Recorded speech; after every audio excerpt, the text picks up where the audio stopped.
Alhamdulillahi Rabbil Alamin.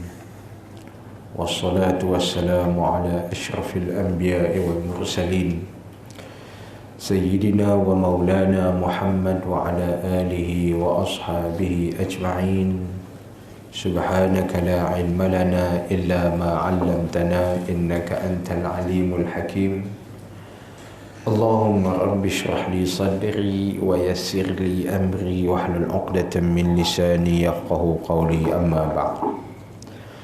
Alhamdulillah, syukur pada Allah Subhanahu wa taala kerana pada hari ini dapat sama-sama kita bertemu setelah hampir 4 bulan kita tidak bertemu kerana kita diperintahkan untuk duduk di rumah. Dan insya-Allah tuan-tuan, puan-puan, muslimin muslimat yang dirahmati Allah Subhanahu wa taala sekalian, sambil-sambil kita tunggu untuk menunaikan salat zuhur secara berjemaah, marilah sama-sama kita tengok beberapa hadis yang berkaitan dengan peristiwa akhir zaman yang dikarang oleh Syekh Fahmi Zamzam pada muka surat 31. Hadis yang ke-11. Qala al-muallif rahimahullahu ta'ala wa nafa'na bi'ulumihi fid darain amin. Qala an Mu'adz bin Jabal radhiyallahu anhu qala sami'tu Rasulullah sallallahu alaihi wasallam yaqul khudhul 'ata'a ma dama 'ata'a fa idza sara rishwatan fid dini fala ta'khudhuhu walastum bitarikihi yamna'ukumul faqr wal hajah, atau kama qala. Hadis rawahu Tabrani fi sunanihi al-kabir. Sebuah hadis Facebook saya sendiri. Sebuah hadis yang diriwayatkan oleh Mu'adz bin Jabal radhiyallahu anhu. Beliau mengatakan bahwasanya aku telah mendengar Rasulullah sallallahu alaihi wasallam bersabda, khudhul ata'a ma dama ata'a, ambillah sesuatu itu, habuan itu, hadiah itu, sesuatu anugerah tersebut, apa saja jenis pemberian, mada ma'ata'a, selama mana ia adalah sesuatu pemberian ataupun sebagai satu pemberian. Fa idza sara rashwatan, kalau dah jadi perkara yang diterima itu sebagai satu rasuah ataupun rasuah, fid dini, pada pandangan agama ia merupakan satu rasuah, fala ta'khudhuhu walastum bitariki, maka kamu jangan ambil lagi.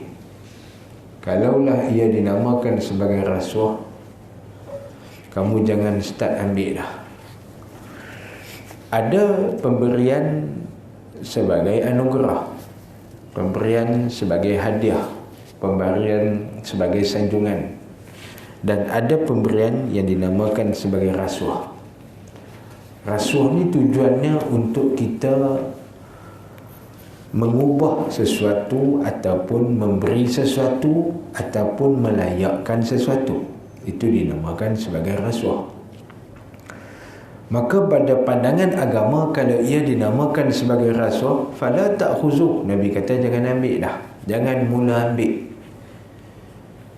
Kalau kamu ambil benda tu, kamu boleh mengubah keputusan kamu, ataupun perkara tersebut memang layak untuk seseorang tu, tetapi dia bagi kepada kamu tu atas dasar mengharapkan supaya kelayakan itu memang benar-benar dapat dekat dia. Itu juga dianggap sebagai rasuah. Fala ta'khuzuh, Nabi kata kalau sampai takat tu jangan ambil dah. Walastum bitariki, kalau kamu ambil lagi selepas daripada tu, memang kamu tak upaya nak tinggal dah. Nabi kata kalau kamu ambil lagi selepas daripada tu, kamu merasa senang, kamu merasa selesa, kamu merasa bahagia, kamu rasa dapat pendapatan lebih, maka pada saat tu kamu ambil, kamu dah tak boleh tinggal. Dah tak boleh tinggal apabila dah jadi darah daging. Yamna'ukumul faqr wal hajah. Ambil, kamu akan rasa takut. Bila mana kamu tak ambil, kamu akan rasa miskin, kamu akan rasa susah, dan memang kamu amat-amat memerlukan perkara tersebut.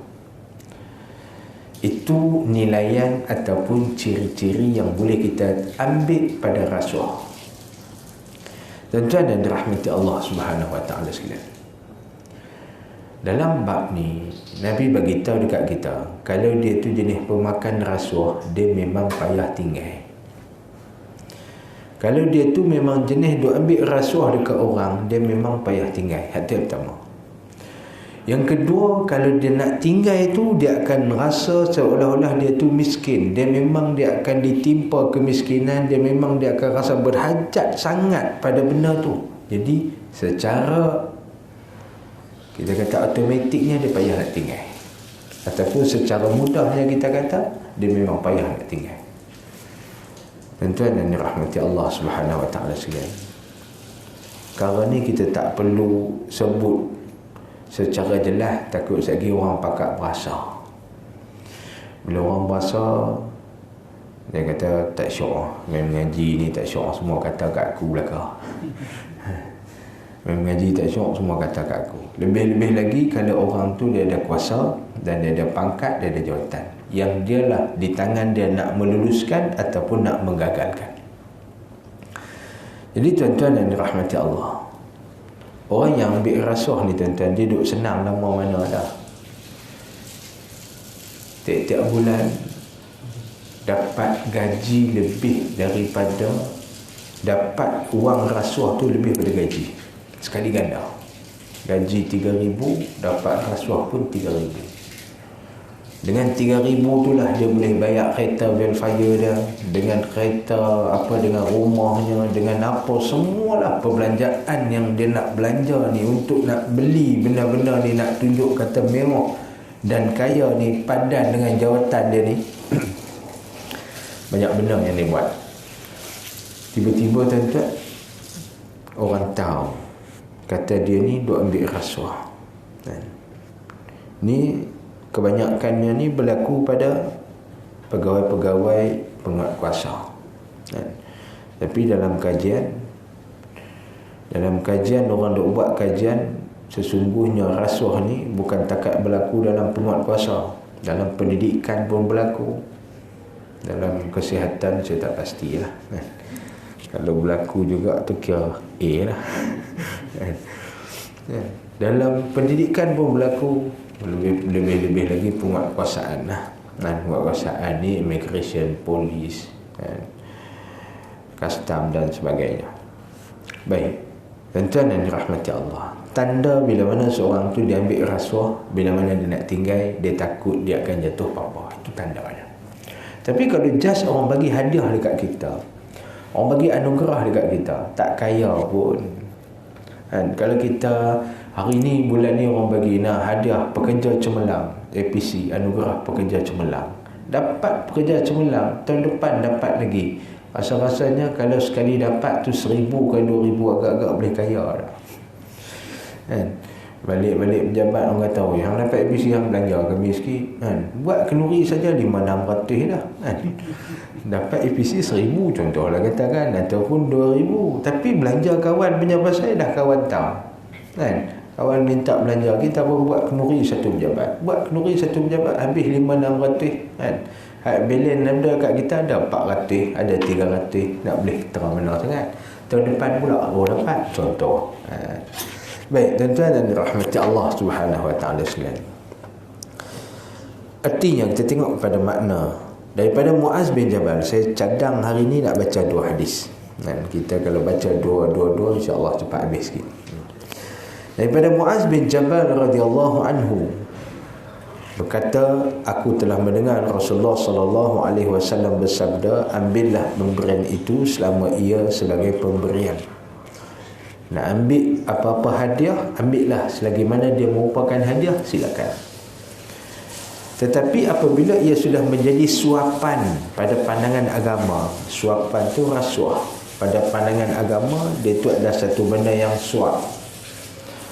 Kenyang, kita makan suapan tersebut, kenyang, barulah rasa lega. Tu suapan rasuah. Maka jangan kamu mengambilnya. Namun kenyataannya kamu tidak akan dapat meninggalkan suapan itu kerana kamu takut fakir dan kamu sangat berhajat untuk mengambilnya. Kalau kamu bila mana sampai satu tahap, kamu tak akan mampu tinggal rasuah tersebut kerana kamu takut kamu jatuh miskin, dan memang pada masa itu kamu amat berhajat kepada suapan tersebut. Keterangan hadis. Di akhir zaman budaya suap akan menjadi-jadi di masyarakat, dan wang mempunyai kuasa untuk membeli pangkat dan kedudukan. Dan wang juga diperlukan untuk mendapatkan kelulusan dari pihak yang berpangkat dan berkuasa.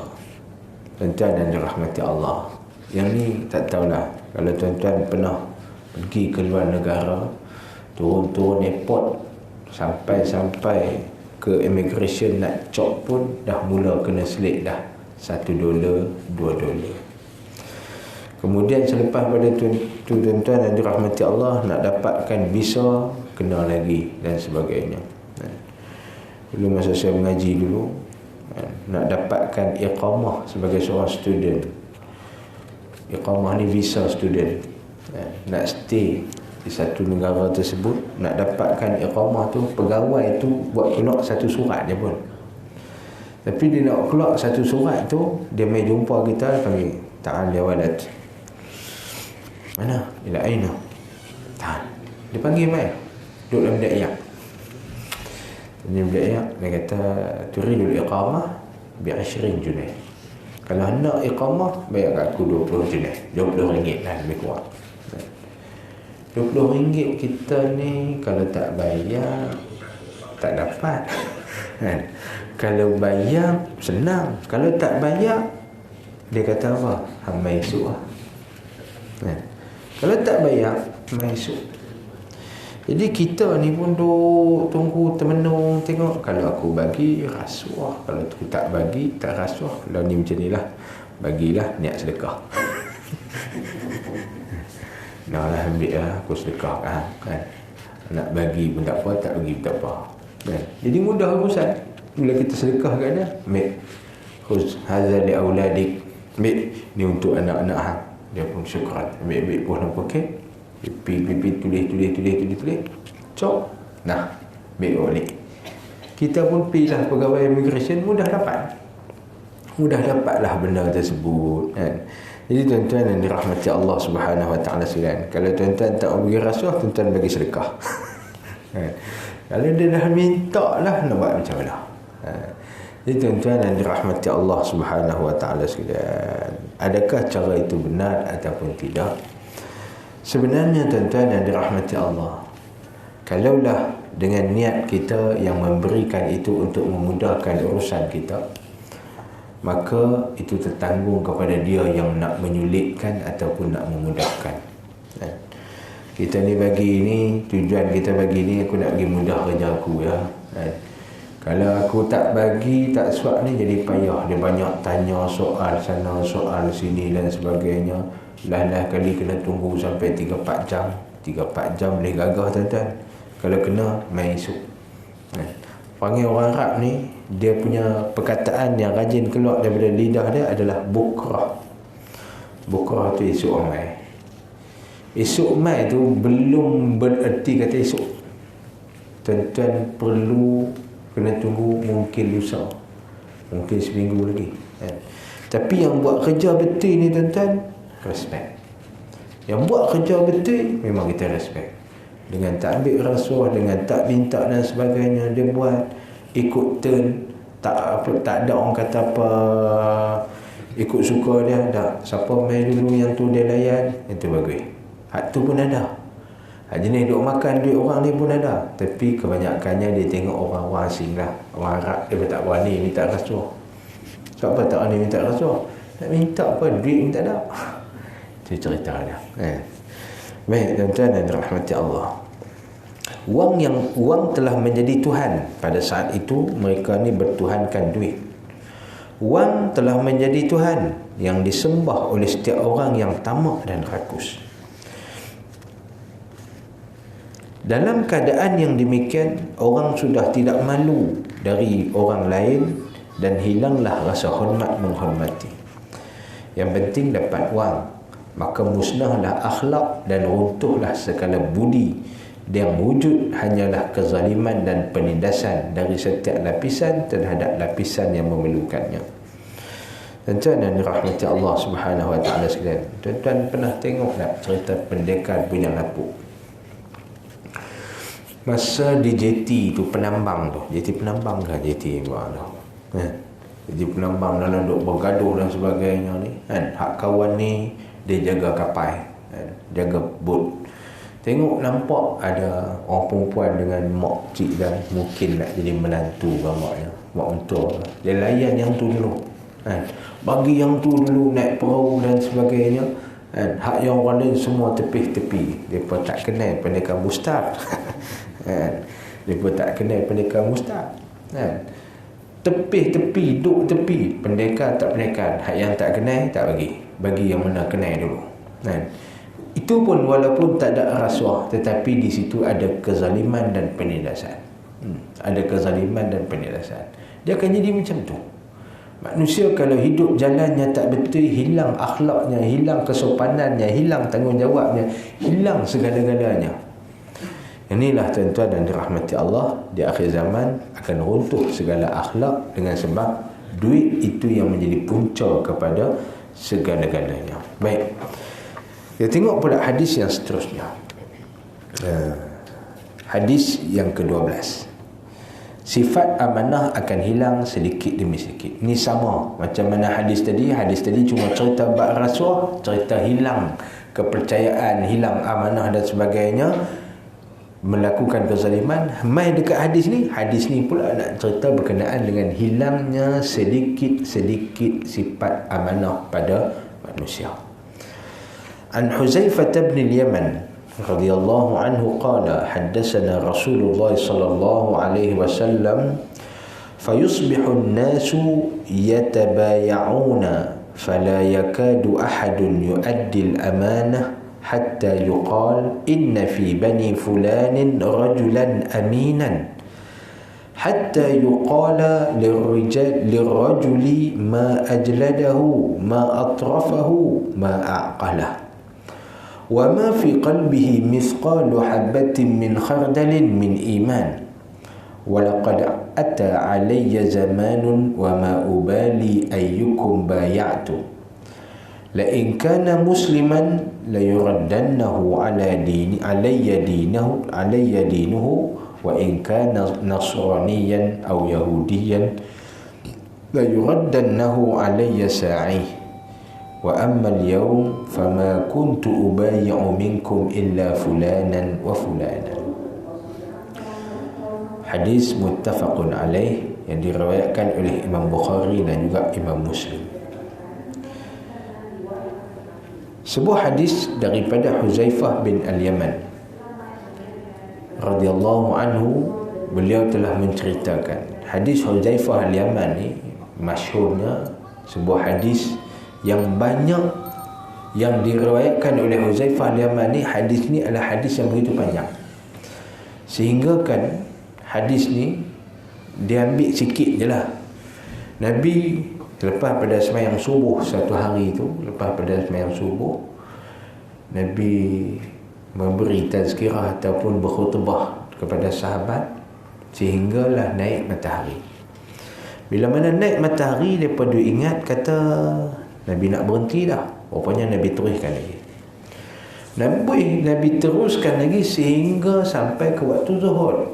Zuhur ni ingat nak berhenti dah. Berhenti sembahyang zuhur, terus pula lepas sembahyang zuhur. Kira hari tu mereka niat puasa. Nabi duk cerita sampailah waktu asar. Bila sampai waktu asar, ingat Nabi nak berhenti lah. Rupanya tak lagi, Nabi terus. terus sampai nak dekat maghrib, lepas tu baru dia berhenti. Ni hadis ni tuan-tuan, kalau tuan-tuan dengar kuliah start daripada pagi sampai ke maghrib, apa yang tuan-tuan dapat? Bukan nak kata kuliah daripada subuh pagi sampai ke maghrib. Ni daripada pukul 1 tadi kita start sampai sagi habis sagi. Kalau orang tanya tadi pergi dengar kuliah cerita apa?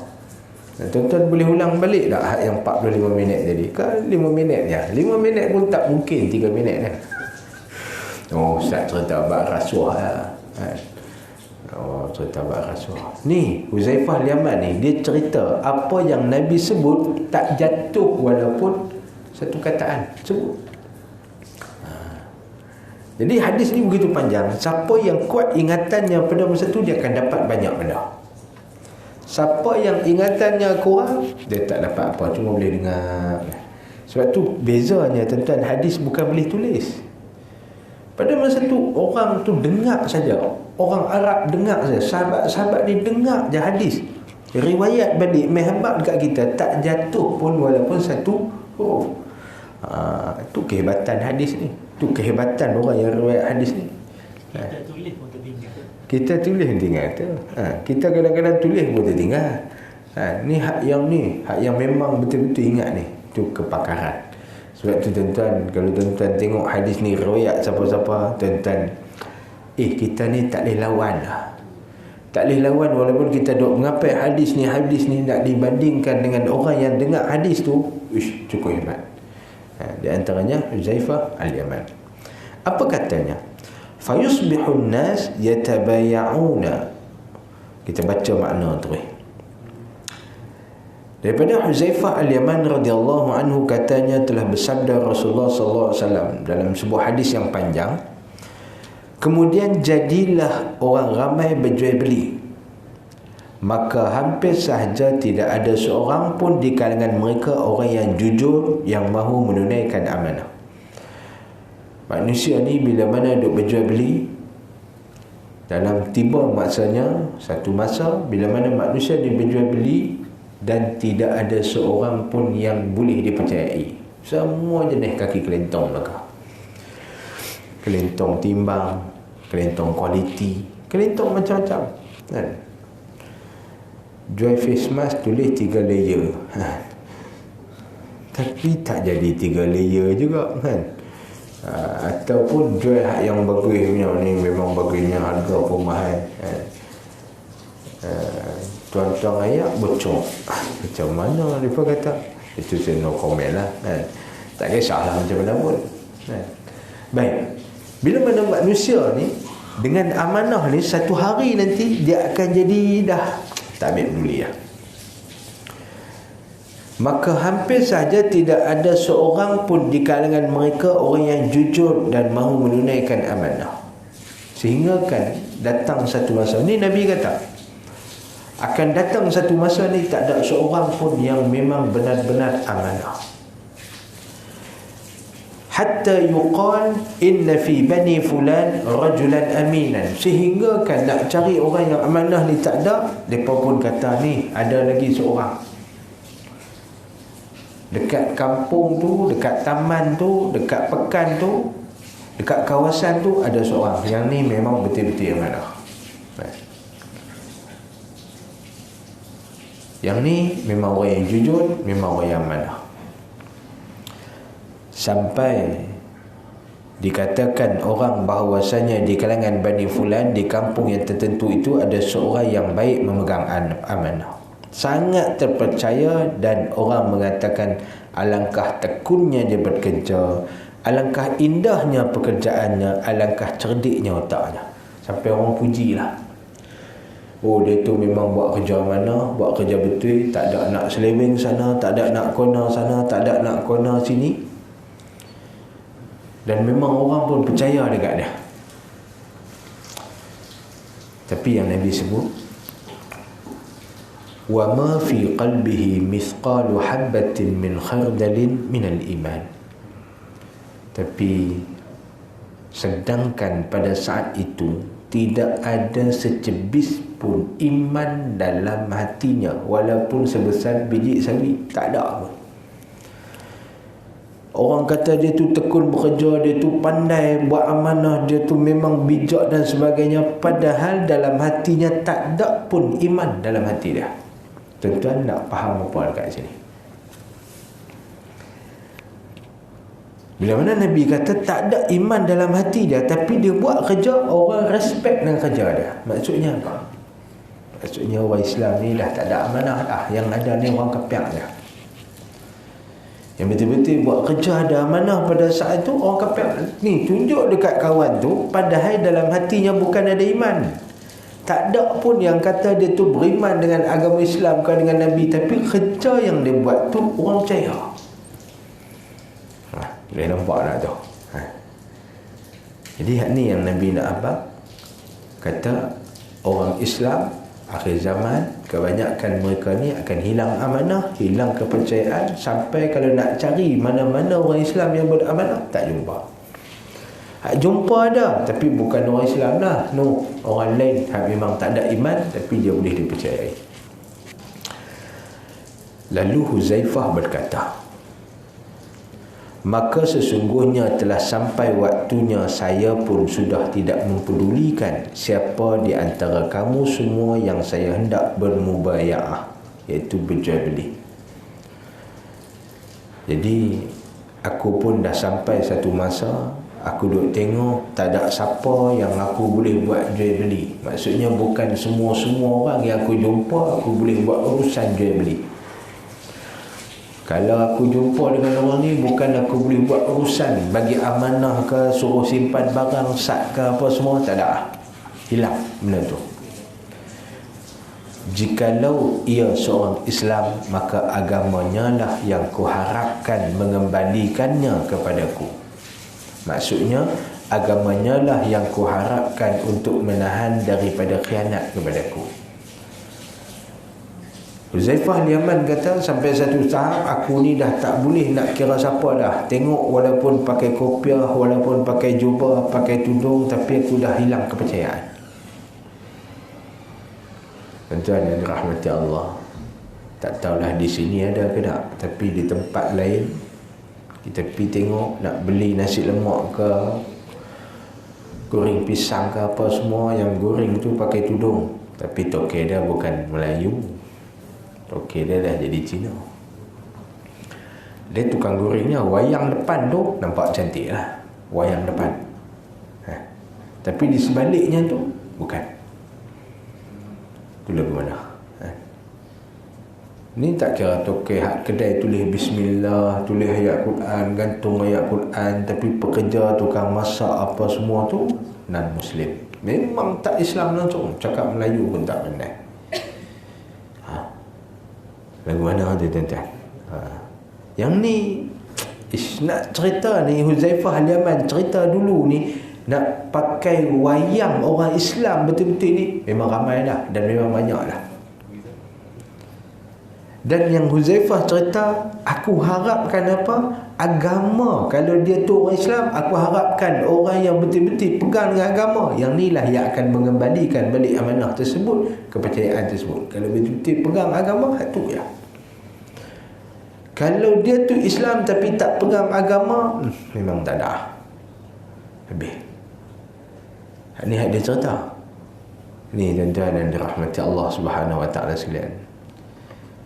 Tak tengok lagi golongan-golongan yang mana kalau kita lihatlah tuan-tuan yang dirahmati Allah, nama Islam tetapi jauh daripada mengamalkan peradaban-peradaban, akhlak-akhlak dan nilai-nilai Islam pun banyak. Dengan tak semayangnya, tak jaga kebersihannya, macam-macam lah. Yang tu pun banyak juga. Jadi kadang-kadang sampai tak lalu nak makan, sampai tak lalu kita nak orang kata apa, nak bergaul dengan dia ataupun nak buat urusan jual beli dengan dia. Baik, itu yang pertama. Dia kata, kalau dia tu beragama Islam, aku harap agama dia lah yang akan jaga. Dan jikalau ia seorang Nasrani atau Yahudi, maka pihak yang berkuasa lah yang akan mengembalikan kepadaku. Maksudnya, jika dia seorang Nasrani dan Yahudi, atau Yahudi, maka orang yang berkuasa iaitu pemerintah yang akan membantu aku untuk mendapatkan semua hak milikku darinya. Dia kata kalau dia tu selain pada orang Islam, Nasrani ke Yahudi, yang duk harap hak boleh jaga aku pada saat itu adalah kerajaan. Jadi tuan-tuan dirahmati Allah, di sini pun kita boleh faham satu benda. Undang-undang itulah yang boleh mengikat kita, ataupun undang-undang itulah yang boleh menyelamatkan kita. Kalau tanpa undang-undang, tanpa kerajaan yang kuat, maka orang kafir, musyrikin, tak kira siapa, yang penting dia tu kafir, dia akan tindah balik. Kalau dia tu orang kafir, maka dia takkan ada amanah kecuali yang boleh menyebabkan dia rasa takut dan gerut, boleh jaga balik hak-hak ni, iaitu apabila kerajaan itu kuat. Sebab itu tuan-tuan dan rahmati Allah Subhanahu wa taala sekalian, kalau nak menjamin ataupun nak memastikan orang Islam itu selamat, mestilah kerajaannya juga mesti Islam. Kalau kerajaannya lain daripada Islam, walaupun undang-undangnya hebat, belum tentu. Jadi inilah yang Huzaifah Al-Yaman kata, jangan harap kalau Nasrani ataupun Yahudi itu nak menjaga. Tidak.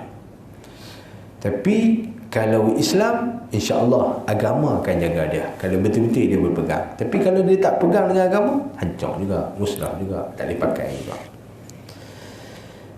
Maka pada hari ini Huzaifah Al-Yaman cerita, wa ammal yawm fama kuntu ubayyu minkum illa fulanan wa fulana. Maka pada hari ini saya tidak pernah jual beli lagi dengan kamu semua kecuali dengan orang ni, dengan orang ni, orang yang tertentu sahaja.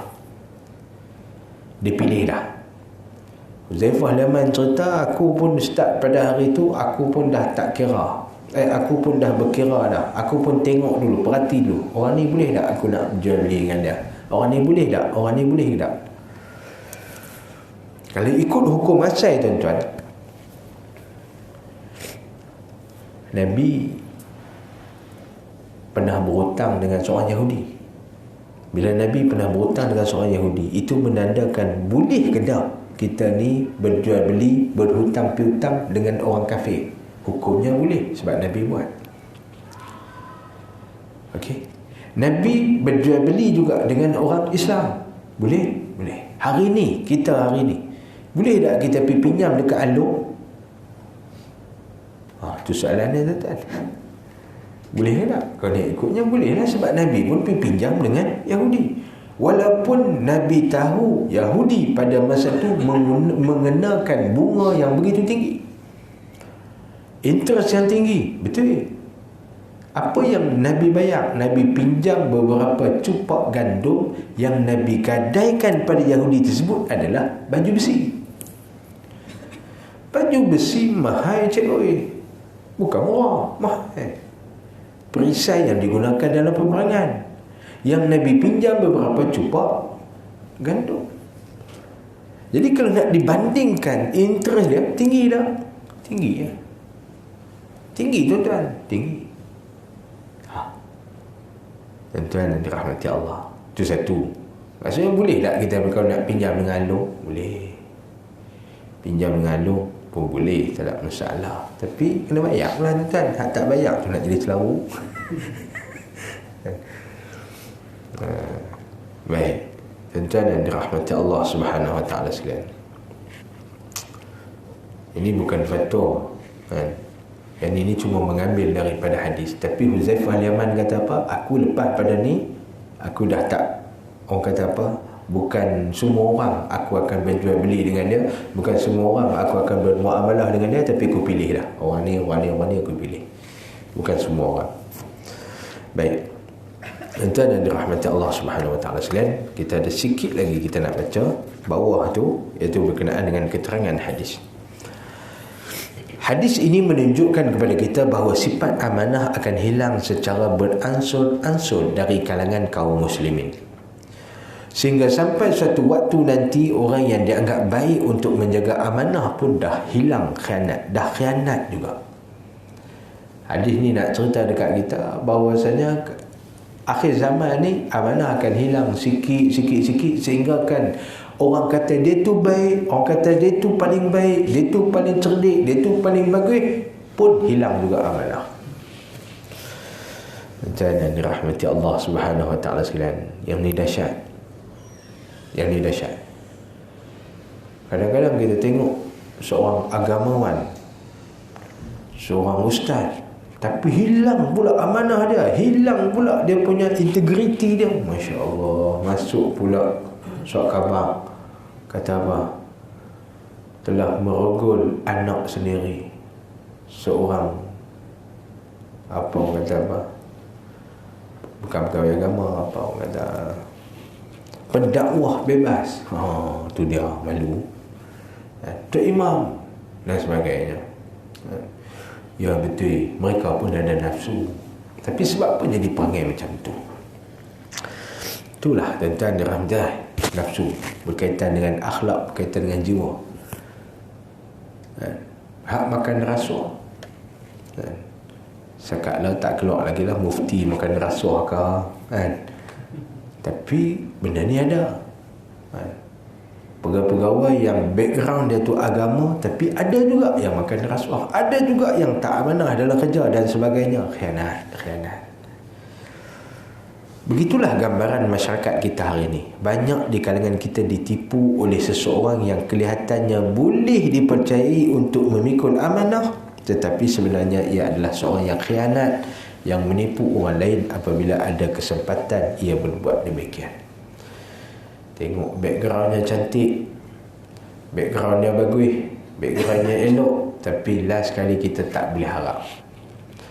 Memang dia tu di antara musuh dalam selimut yang duduk dengan kita tiap-tiap hari berbicara tentang nasihat agama, iman dan sebagainya. Rupa-rupanya akhirnya mereka inilah orang yang telah merobek agama daripada dalam, orang yang telah menghancurkan, orang yang telah mengkhianati agama daripada dalam. Yang ni ramai yang kita tak tahu, dan yang ni yang kita duk jumpa selalu. Baik tuan-tuan dan dirahmati Allah Subhanahu wa taala sekalian, inilah umat di akhir zaman.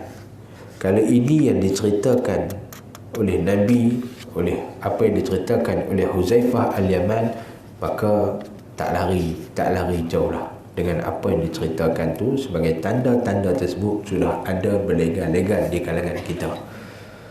Sudah ada berlegar-legar di kalangan kita. Tak usah cerita siapa. Ini disebabkan daripada kekangan nafsu dan juga hasutan iblis. Nafsu hak pertama, yang kedua iblis. Tapi tuan-tuan kena ingat, jangan salahkan iblis. Inna kaida syaitani kana dha'ifa. Hasutan iblis tu amat lemah. Yang kuatnya adalah nafsu kita. Kerana nafsu kita ni sentiasa suruh buat jahat. Innan nafsa la'ammaratun bisu'. Nafsu yang suruh buat jahat. Sebab apa? Tiap-tiap hari, tiap-tiap ketika, tiap-tiap detik kita dipapatkan, kita ditayangkan, kita dislideshowkan dengan benda-benda yang buruk dan busuk yang ada di kaca TV, handphone dan sebagainya. Bila mana benda tu duk berlegar di hadapan mata kita, duk tengok, duk layari dan sebagainya, maka akan terkesan juga kepada jiwa dan nafsu kita.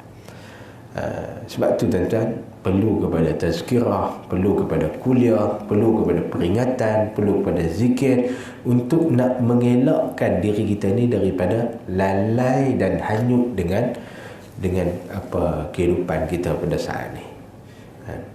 Tuan-tuan dan dirahmati Allah, kita kalau nak jadi baik, kita kena pilih kawan yang baik. Kita kena pilih siapa yang tim leadership kita tu, siapakah yang kita berkawan dengan mereka, yang akan bawa kita tu siapa. Hak tu penting. Kalau kita ni jenis hanyut semua, kita akan jadi hanyut. Orang yang lelaki sejati kalau kawan dengan pondan pun jadi pondan juga.